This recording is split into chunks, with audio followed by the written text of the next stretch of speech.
തന്നെ ഒരു സ്പെഷ്യൽ മസാല ദോശയാണ്. പിന്നെ ഇതിൻ്റെ കൂടെ എന്തൊക്കെയോ കറി ഇട്ടിട്ടുണ്ട്, അതോടെ കഴിക്കാം. അപ്പൊ ആദ്യം നമ്മൾ ഇതൊന്ന് തുറന്നു നോക്കാം.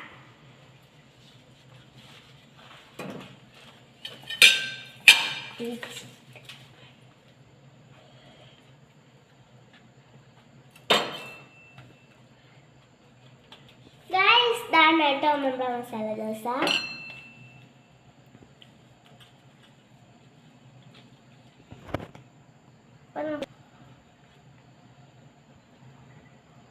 രണ്ട് കറികൾ ഇട്ടിട്ടുണ്ട്. അപ്പൊ നമ്മൾക്ക് ഒരു കറി ഇതിനകത്തോട്ട് കഴിക്കാമേ. ചമ്മന്തി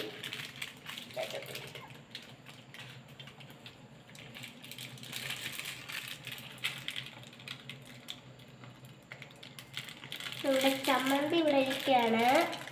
വെള്ള ചമ്മന്തി ഇവിടെ ഇരിക്കാം.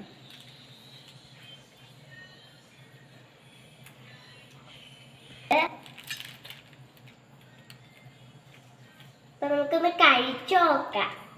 നമ്മളുടെ കിഴങ്ങറിയൊക്കെ വെച്ചിട്ടുള്ള ഒരു മസാല ദോശ.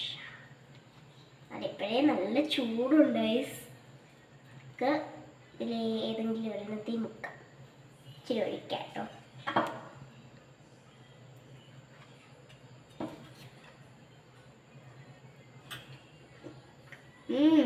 ചമ്മന്തിക്കും മസാല ദോശയും കൊള്ളാം. അപ്പം നമുക്ക് ഇത് മുക്കി നോക്കാം.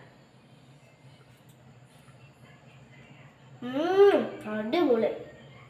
അപ്പം നമ്മുടെ മസാല ദോശ അടിപൊളിയാണ്. എല്ലാവരും ചൂടോടെ നമുക്ക് വീട്ടിൽ കിട്ടിയിട്ടുണ്ട്. അപ്പം എല്ലാവരും ലൈക്കും ഷെയറും സബ്സ്ക്രൈബും ചെയ്യണേ.